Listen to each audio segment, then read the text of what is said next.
అది నేను వైజాగ్లో ఉండే రోజులు. మార్నింగ్ సుమారుగా 7:30 అయింది. నేను ఇంకా నిద్ర లేవలేదు. ఫోన్ రింగ్ అవుతుంది. ఎవరిదా అని చూస్తే మా పెద్ద చెల్లిది. తన ఫోన్లో ఏమన్నదంటే, అన్నయ్య నువ్వేదైతే భయపడుతున్నావో అది జరిగింది. వీడు మొత్తం ఆస్తి అంతా రాయించుకున్నాడు. నువ్వు తొందరగా బయలుదేరి వచ్చేయి. ఇది తను అన్న డైలాగు. తను అలా అన్నప్పుడు నేనేం షాక్ తినలేదు, నేనేమి ఆశ్చర్యపోలేదు. ఎందుకంటే వాడు ఏం చేయబోతున్నాడు అన్నది నేను బ్లాగులో 3 నెలలు అంతకుముందు, ఆ ఇన్సిడెంట్ జరగడానికి ముందు 3 నెలల ముందే నేను బ్లాగులో చెప్పాను. అప్పుడు మా సిస్టర్ వాళ్ళు ఎవరు నన్ను నమ్మలేదు. నేనేదో ఫ్రస్ట్రేషన్లో మాట్లాడుతున్నానులే, అట్లెందుకు చేస్తాడు అని అనుకున్నారు. కాబట్టి నాకేం ఆశ్చర్యం లేదు. సరే, నేను అక్కడికి వెళ్ళాను. ఇప్పుడు అదంతా స్టోరీ చెప్పడం నా ఉద్దేశం కాదు. ఇప్పుడు మెయిన్ నేను ఈ యొక్క వీడియో యొక్క ఉద్దేశం ఏంటంటే, నిన్ను డ్యామేజ్ చేసేవాళ్ళు నీ సొంత వాళ్ళే ఉంటారు, గుర్తుపెట్టుకోండి. నేను అనుభవంతో చెప్తున్నా. ఈ వీడియోలో నా సొంత బ్రదర్ నన్ను ఎలా డ్యామేజ్ చేయడానికి ప్రయత్నించాడు అన్నది చెప్పడం, తద్వారా మిమ్మల్ని మేల్కొనాలి, మీరు మేల్కొనాలి. ఇలాంటి మీ ఇంట్లో జరగవచ్చు, ఎవరి ఇంట్లో అయినా జరగవచ్చు. కేర్ఫుల్గా ఉంటారనే ఉద్దేశంతో ఈ వీడియో చేస్తున్నాను. ఎందుకంటే అది జరిగిపోయిన స్టోరీ. బట్ ఆ స్టోరీ నుంచి నేను ఏం నేర్చుకున్నాను, నన్ను ఎలా డ్యామేజ్ చేశాడు, నేను ఎంతవరకు డ్యామేజ్ అయ్యాను, ఇప్పుడు ఎలా రికవర్ అవ్వాలనుకుంటున్నాను. సో ఇదంతా నేను చెప్పబోతున్నాను. కాబట్టి ఇది మీకు చాలా యూస్ఫుల్ అనే ఉద్దేశంతో వీడియో చేస్తున్నాను. ఇది చెప్తున్నప్పుడు, వీడియో చెప్తున్నప్పుడు నాకు ఒక ఆలోచన, ఒక పాట గుర్తొస్తుంది. అనుబంధం, ఆత్మీయత అంతా ఒక బూటకం అంటారు కదా, అది నిజమండి, ట్రూ. ఆ వర్డ్ ఎవరు రాశారు నాకు తెలియదు, ఆ సినిమా పేరు కూడా నాకు గుర్తులేదు, కానీ అది 100% నిజం. ఎనీవే, సొంత అన్నదమ్ముళ్ళలో, సొంత అక్క చెల్లెళ్ళలో, లేకపోతే తండ్రి కొడుకుల మధ్య ఏ రిలేషన్లో అయినా సరే కాన్ఫ్లిక్ట్ ఉంటుంది, సహజం, మానవ నైజం. అది కొంత మేరకు అయితే యాక్సెప్టబుల్. ఒక పరిధి దాటితే ఎంతవరకు యాక్సెప్టబుల్, ఏది దాడితే అది ఇట్ టర్న్స్ ఇంటూ ఏమనాలి, క్రిమినల్ నేచర్ అవుద్ది అన్నది నేను వీడియోలో నేను చెప్పబోతున్నాను. ఎంతవరకు యాక్సెప్టబుల్? ఒకళ్ళు యూజువల్గా సొంత అన్నదమ్ముళ్ళు అవ్వచ్చు, సొంత అక్క చెల్లెళ్ళు అవ్వచ్చు, లేకపోతే ఏదన్నా ఏ రిలేషన్లో అయినా కానీ కొంతమంది కొంచెం ఎదుగుతారు, కొంతమంది అంత ఎదగలేరు. అది వాళ్ళకున్న ఇంటెన్సిటీ బట్టి, వాళ్ళకున్న లక్ష్యాలు బట్టి, పరిస్థితులు బట్టి ఉంటాయి. అందరూ ఒకే కుటుంబంలో పుట్టినా, ఒక రక్తం పంచుకున్నా కానీ అందరూ ఒకే రకంగా ఆలోచించరు, ఒకే రకంగా ముందుకెళ్ళరు. అది క్వైట్ న్యాచురల్. నా విషయంలో కూడా ఏం జరిగిందంటే, అప్పటికే నా ట్రాక్ రికార్డ్ ఏంటంటే, నేను గ్రూప్ 3లో I'm the one of the toppers. ఆ తర్వాత గ్రూప్ 2లో I'm the one of the toppers. తర్వాత గ్రూప్ 1లో I'm the one of the toppers. So కాబట్టి నా ట్రాక్ రికార్డ్ మీకు అర్థమైంది కదా. సో కాబట్టి ఆటోమేటిక్గా మిగతా ఫ్యామిలీ మెంబర్స్లో జెలసీ ఉంటుంది, అది సహజం, అది క్వైట్ న్యాచురల్. జెలసీ లేకుండా ఎలా ఉంటుందండి? ఆ జెలసీ ఉంటే మంచిదే, యాక్చువల్గా. ఎందుకంటే జెలసీ ఉంటే ఏంటి, అది మోటివేషన్ అవుతుంది. ఎందుకు మా అన్నయ్యలాగానే ఎదగాలి, లేకపోతే మా బావగారిలాగానే ఎదగాలి, లేకపోతే ఏ రిలేషన్ ఎవరికి వాళ్ళు రిలేట్ అయ్యి, దాని జెలసీ అన్నది it becomes a motivation for others. That is good. కానీ జెలసీ స్టేజ్ దాటిన తర్వాత అది ఇట్ టర్న్స్ ఇంటూ అది కొంచెం క్రిమినల్ మెంటాలిటీ. అదేంటంటే వాళ్ళు జెలసీ ఫీల్ అవడమే కాదు, వాడికంటే నేను ఎదగాలి, తప్పులేదు, ఎదగడం తప్పే ఉంది. కానీ ఎలా ఎదగాలి? వాడిని డ్యామేజ్ చేసి నేను ఎదగాలి. చూసారా, ఇది యాంటీ లైఫ్, ఇది ప్రో లైఫ్ కాదు. దీని పరిణామాలు ప్రతివాడు జీవితంలో అనుభవించాల్సిందే. ఎవరు లైఫ్ చట్టాలు వదిలిపెట్టినా, కుటుంబ సభ్యులు వదిలిపెట్టినా లైఫ్ వాళ్ళని వదిలిపెట్టదు, వాళ్ళు పరిణామాలు అనుభవిస్తారు. సారీ. ఇది ఏ స్టేజ్కి వెళ్ళిపోయిందంటే, వాడు సిస్టమేటిక్గా, ప్లాన్డ్గా ఎలా నన్ను డ్యామేజ్ చేశాడు అన్నది దీని గురించి నేను ఈ వీడియోలో డీటెయిల్గా చెప్పబోతున్నాను. సో ఓకేనా? స్టోరీ ఇంట్రెస్టింగ్ ఉందా? తెలుసుకోవాలని ఉందా? మీ కుటుంబంలో కూడా ఎలాంటి వాళ్ళు ఉన్నారో లేదో ఒకసారి చెక్ చేసుకోవాలని ఉందా? So okay, let us come to the main point. వీడు ఎలా నన్ను డ్యామేజ్ చేశాడు అనేది నేను ఒకసారి లోతుగా ఆలోచిస్తే నాకు అర్థమైంది ఏంటంటే, వీడు 3 స్టెప్స్లో లేకపోతే 3 లెవెల్స్లో వాడు నన్ను సిస్టమేటిక్గా డ్యామేజ్ చేశాడు. 3 లెవెల్స్లో. ఎలా? ఫస్ట్ లెవెల్ లేకపోతే ఫస్ట్ స్టెప్ అనుకోండి, ఎలాగని మీ ఇష్టం అది. ఫస్ట్ ఆస్తులను లాగేసుకున్నాడు, అది ఫస్ట్ స్టెప్. ఆ విధంగా నన్ను ఒక రకం చెప్పాలంటే నన్ను సైకలాజికల్గా పెద్ద దెబ్బే కొట్టాడు. ఎప్పుడు చిన్నప్పుడు ఎప్పుడు ఆ కుటుంబంలో ఇలా జరుగుతుంది నాకు అనుకోలేదు, కానీ జరిగింది. అది ఫస్ట్ స్టెప్, ఫస్ట్ లెవెల్. అంతవరకు అయితే ఓకే.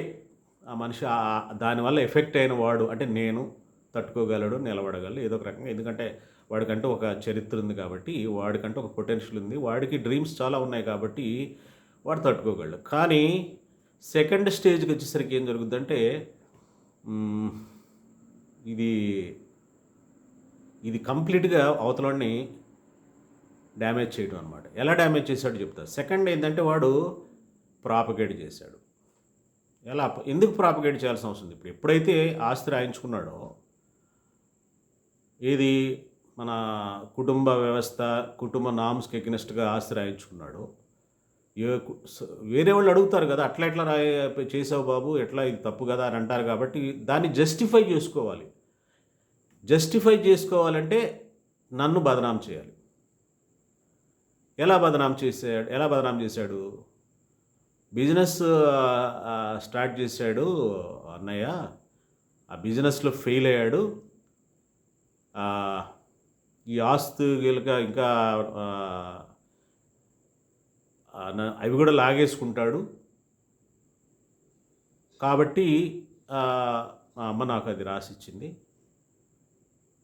అని. అంటే వీడు బిజినెస్లో ఫెయిల్ అయ్యాడు. చూసారా? సెకండ్ స్టెప్లో, ఫస్ట్ స్టెప్లో ఆస్తి లాగేసుకోవడం, దాన్ని జస్టిఫై చేసుకోవడం కోసం బిజినెస్లో ఫెయిల్ అయ్యాడని చెప్పడానికి వీడవడండి. వీడికన్నా పెద్ద బిజినెస్ మ్యాగ్నెట్ ఏమన్నా ఎలా చెప్తాడు? ఎలా చెప్పాడు చెప్తాను. ఇది కూడా కుటుంబ సభ్యులు ముందు వాడు ఎలా చెప్తాడంటే, థర్డ్ లెవెల్కి వెళ్తున్నాడు. సెకండ్ లెవెల్లో ప్రాపగేషన్ ఎలా చేశాడు, ఎలా నన్ను డ్యామేజ్ చేశాడని చెప్తుంది. థర్డ్ స్టెప్లో మీకు అర్థమవుతుందంటే, కుటుంబ సభ్యులు మొత్తాన్ని నాకు ఎగ్నెస్ట్గా తయారు చేయటం. ఇది చాలా చాలా ఇక ఆ మనిషి తట్టుకోవడం కష్టం. వాడు ఐసోలేట్ అయిపోతాడు. కుటుంబ సభ్యులందరూ వాడిని వెలివేసినట్టు అవుతుంది. ఎలాగంటే వాడి టాక్టిక్స్ ఎలా ఉంటాయంటే,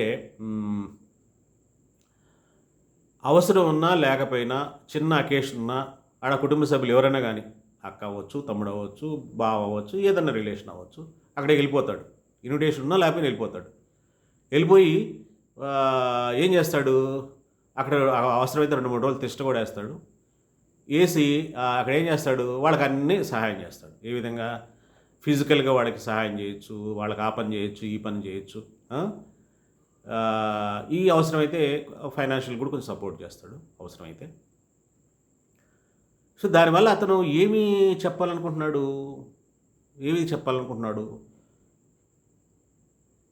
ఇది అన్నయ్య చేయలేడు, నేను చేయగలను, నేనే సుపీరియర్, అంతే కదా. అదే వాడి ఉద్దేశం అనమాట. ఎవరైతే ఇతని యొక్క ఇంటికి వచ్చి ఎప్పుడైతే చేస్తారో వాళ్ళు కూడా అవును కరెక్టే కదా, వాడు ఏం చేసినా కానీ మన ఇప్పుడు చూసుకుంటున్నాడు కదా, మన దగ్గరకు వస్తున్నాడు కదా అని సాఫ్ట్ కార్నర్ వస్తుంది. సాఫ్ట్ కార్నర్ వస్తే పర్వాలేదు. క్రమంగా అది ఏ విధంగా టర్న్ అవుద్దంటే, అన్నయ్య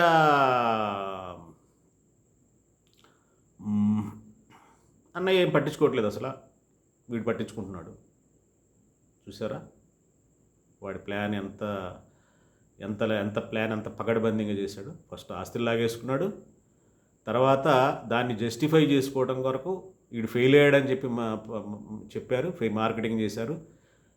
అది ఎలా అంటే ఎగ్జాంపుల్ చెప్తా. నేను మా ఊరు వెళ్ళాను, చాలా సందర్భంలో వెళ్తుంటాం కదా మనం సొంతూరు.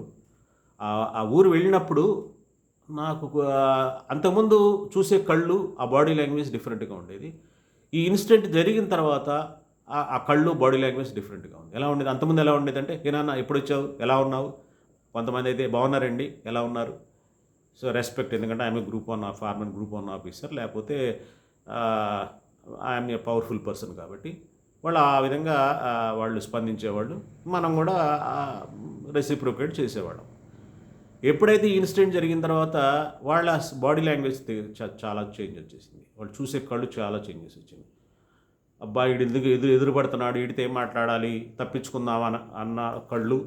ఒకవేళ డైరెక్ట్గా ఫేస్ టు ఫేస్ ఎదురైతే, ఏంటయ్యా అలా చేసావేంటి, నువ్వు ఎప్పుడు ఇలా చేస్తావు అనుకోలేదు,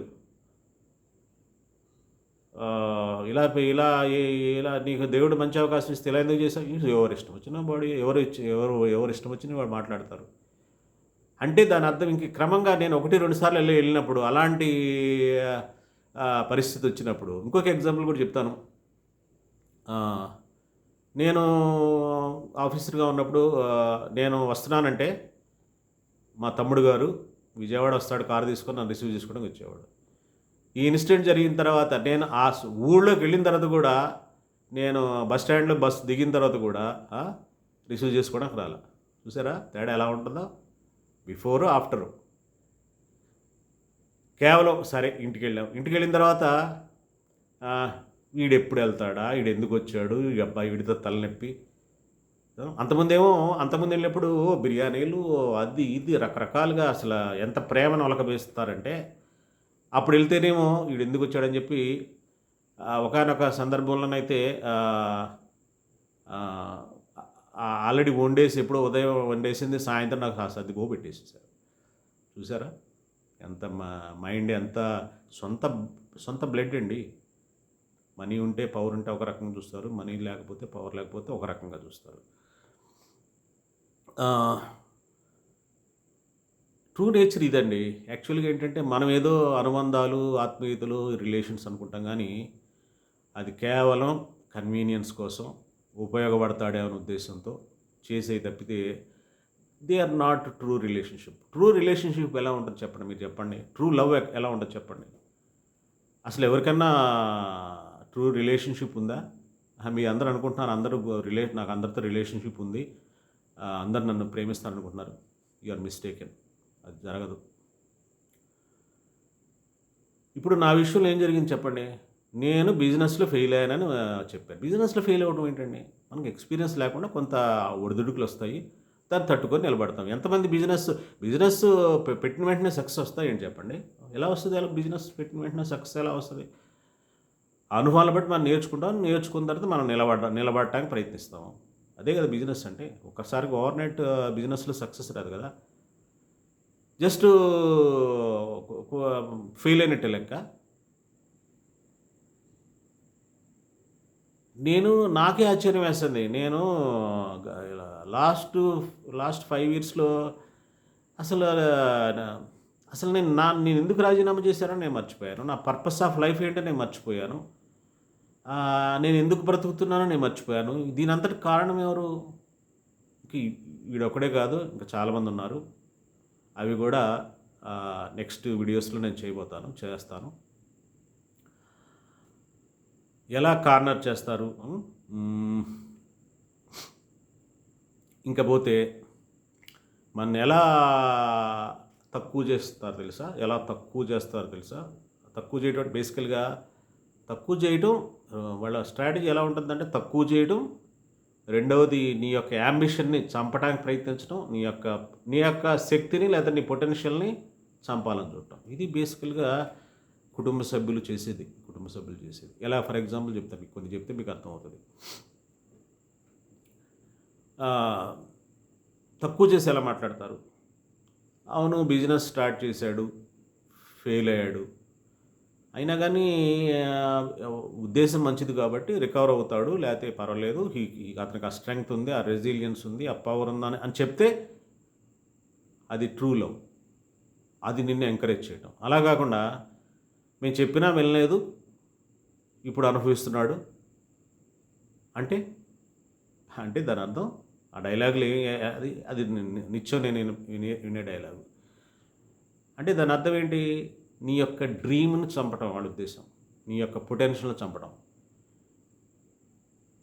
ఈ విధంగా కుటుంబ సభ్యులు మొత్తాన్ని కూడా సక్సెస్ఫుల్గా నాకు ఎగ్నెస్ట్గా తయారు చేశాడు. ఈ మనిషి బ్రతకటం ఎలాగండి? వాడి ఎంతవరకు వెళ్ళింది తెలుసా? కుటుంబ సభ్యులు, అందరు కుటుంబ సభ్యులండి. నేను ఈ విషయం చెప్తున్నాను, సొంత కొడుకులు, భార్య కూడా నిన్ను నమ్మని పరిస్థితికి వచ్చేసారు. This is true. This is happened in my life. ఒక డైలాగ్ చెప్తే నీకు గుర్తొస్తుంది, ఒక విషయం మీకు చెప్తే అర్థమవుతుంది. నాకు 2 కొడుకులు ఉన్నారు. ఒక కొడుకు 2-3 సందర్భాల్లో నీ చరిత్ర అంతా నీకేముంది చరిత్ర? ఇప్పుడు ఏముంది నీకు? మహా అయితే 10 ఏళ్ళు బతుకుతావు, తర్వాత వెళ్తావు. నువ్వు ఏదో పెద్ద గొప్పోడు అని చెప్పి ఫోజు కొడతావు. ఏదో ఫ్లూక్లో నీకు గ్రూప్ 1 వచ్చింది, నీ గురించి నువ్వు అంత పెద్దగా ఊహించుకోబాకు. ఇది ఎగ్జాక్ట్ కన్న డైలాగులు. ఎలా ఉంటుంది చెప్పండి? ఆ మనిషి పొటెన్షియల్ని చంపడం కాదా? అతని యొక్క డ్రీమ్స్ని తగ్గించడం కాదా? అవునా కాదా? అది ఎక్కడి నుంచి వచ్చింది వాడికి? Just is a parrot. అందరు కుటుంబ సభ్యుల బాడీ లాంగ్వేజ్లో అదే ఉంటుంది. ఎవరు చూసినా కానీ వీడి పని అయిపోయింది, వీడు ఫెయిల్ అయ్యాడు, ఇదే బాడీ లాంగ్వేజ్ అండి. లాస్ట్ 5 years నుంచి నేను ఇంప్రిజన్లో ఉన్నట్టున్నాను.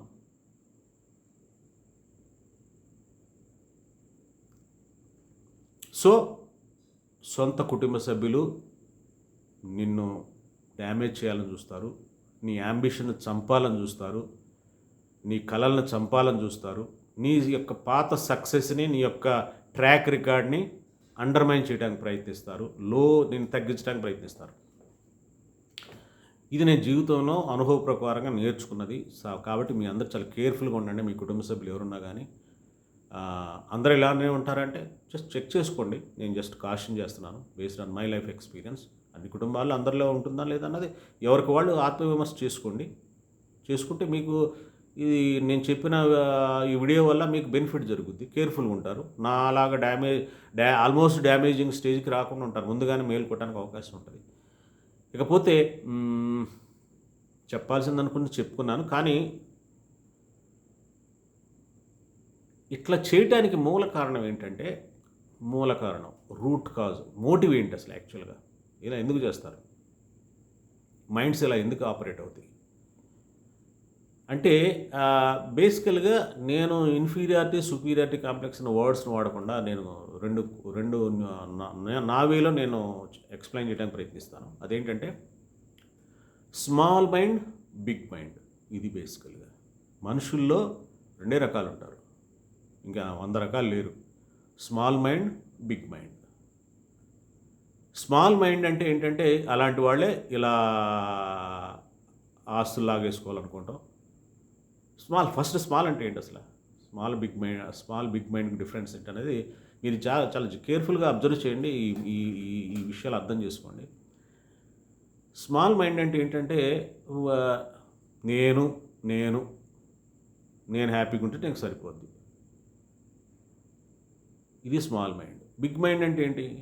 లేకపోతే బిగ్ మైండ్ అంటే ఏంటంటే నేను హ్యాపీగా ఉండటమే కాదు, నేను సక్సెస్ అవ్వడమే కాదు, నా చుట్టూ ఉన్న పరివారం సక్సెస్ అవ్వాలి, నా చుట్టూ ఉన్న సమాజంలో ఎంతోమంది సక్సెస్ అవ్వాలి, నా యొక్క స్టోరీ వాళ్ళకి ఇన్స్పిరేషన్ ఇవ్వాలి, వాళ్ళని ఏదో ఒక రకంగా వాళ్ళు ఎదగాలని ఎదగడానికి నేను నా నా కృషి నేను చేయాలి. ఇది బిగ్ మైండ్.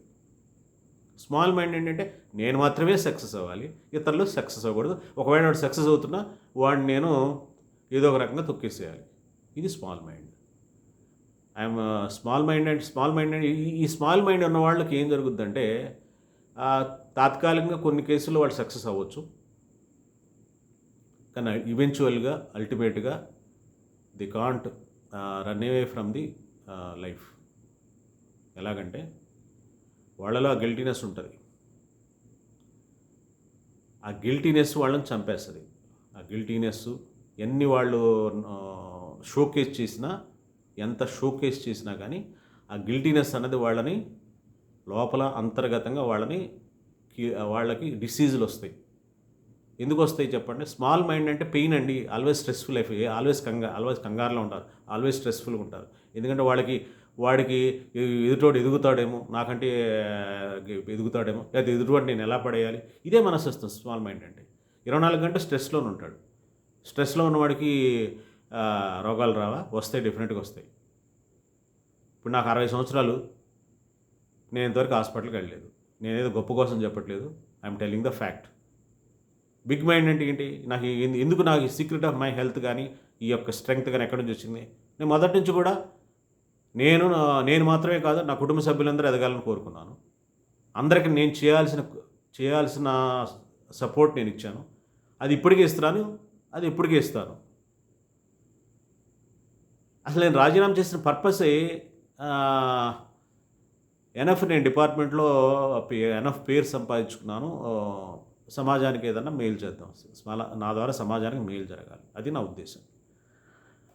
కానీ నీకు శక్తి ఉంటే సరిపోదు, డిజైర్ ఉంటే సరిపోదు, శక్తి ఉంటే సరిపోదు. ఇలాంటివి ఎప్పుడైతే నువ్వు అలా బిగ్ మైండ్ నీకు ఉంటుందో, నీ చుట్టూనే నీ శత్రువులు ఉంటారు, నీ సొంత బ్లడ్ రిలేటివ్లో నీ శత్రువులు ఉంటారు అన్నది నాకు అంతకుముందు తెలియదు, ఇప్పుడు నాకు అనుభవపూర్వకంగా తెలిసింది. ఇవన్నీ కూడా నేను నెక్స్ట్ వీడియోస్లో నేను డీటెయిల్గా చెప్పబోతున్నాను. సో నేను ఎలా కంక్లూడ్ చేయాలనుకుంటున్నానంటే, స్మాల్ మైండ్ ఉన్న వాళ్ళకి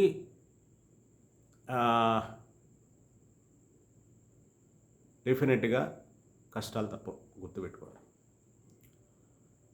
రెండవది, నేను ఆ పర్సన్కి, మా తమ్ముడికి ఏం చెప్తున్నానంటే, ఇప్పటికైనా నువ్వు చేంజ్ అయితే మంచి జరుగుద్ది.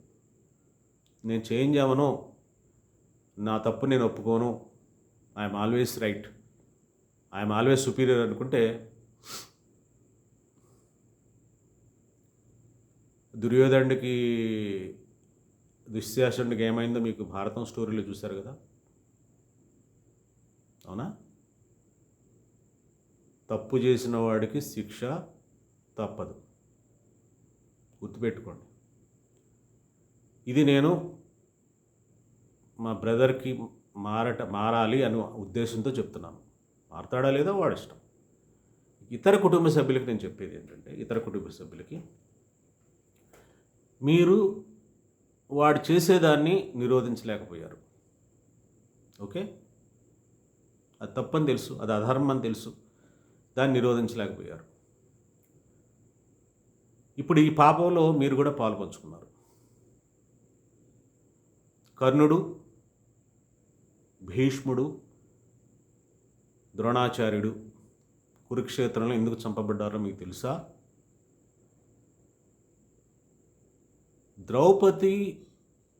ద్రౌపదిని అలా నిండు సభలో అలా చేస్తున్నప్పుడు అది చూస్తూ దాన్ని నిరోధించలేకపోయారు వాళ్ళు యాక్చువల్గా వాళ్ళది క్రికెట్ మైండ్ కాదు, దే ఆర్ బిగ్ సోల్స్.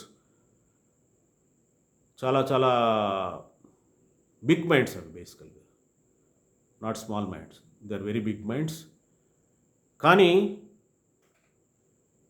దాన్ని నిరోధించగలిగే శక్తి ఉండి వాళ్ళు నిరోధించలేకపోయారు, ఫలితం అనుభవించారు.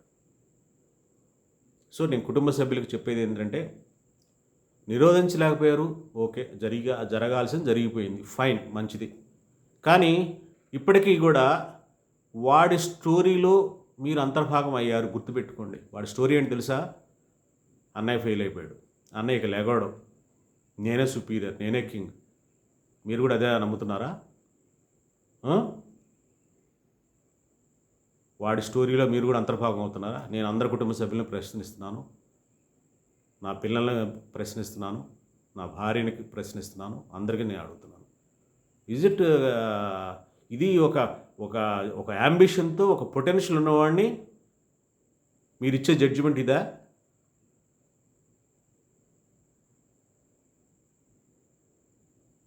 ఎనీవే, ఈ వీడియోలో నేను చెప్పాలనుకున్నది చెప్పాను. ఇంకా నెక్స్ట్ వీడియోస్లో చెప్పాల్సిన స్టోరీస్ చాలా ఉన్నాయి. స్మాల్ మైండ్ ఉన్నవాళ్ళు బిగ్ మైండ్గా ఎలా మారాలి అన్నది, నువ్వు నలుగురు గురించి ఆలోచించు, పెద్ద పెద్ద కళ్ళగాను, you become a big mind. You enjoy the life, you enjoy the health, you enjoy the wealth. Big mind ఉన్నవాళ్ళు, ఇలాంటి వాళ్ళు ఉంటారు. స్మాల్ మైండ్స్ నిన్ను డిరైల్ చేయాలని చూస్తారు, నిన్ను డిస్టర్బ్ చేయాలని చూస్తారు, నిన్ను డ్యామేజ్ చేయాలని చూస్తారు. బీ కేర్ఫుల్, వాళ్ళ ట్రాప్లో మీరు పడద్దు. దీన్ని తట్టుకునే శక్తి సంపాదించండి. మీ కలలు మీరు, మీ డ్రీమ్స్ మీరు ఫుల్ఫిల్ చేసుకోండి. ఇది నేను ఆ ప్రయత్నంలోనే ఉన్నాను. ఇప్పటి నుంచి నేను వాడామన్నది ఈ లాగు ద్వారా నేను అందరికీ అన్ని విషయాలు చెప్తాను. ఎందుకంటే చెప్పాల్సిందేం లేదు. ఏదైనా ఉంటే మీరు కామెంట్స్ పెట్టండి, మీ కామెంట్స్ నేను చూస్తాను. ఇంకా నెక్స్ట్ వీడియోస్లో నేను చెప్పాల్సినవి చాలా ఉన్నాయి. ఉంటాను, బాయ్.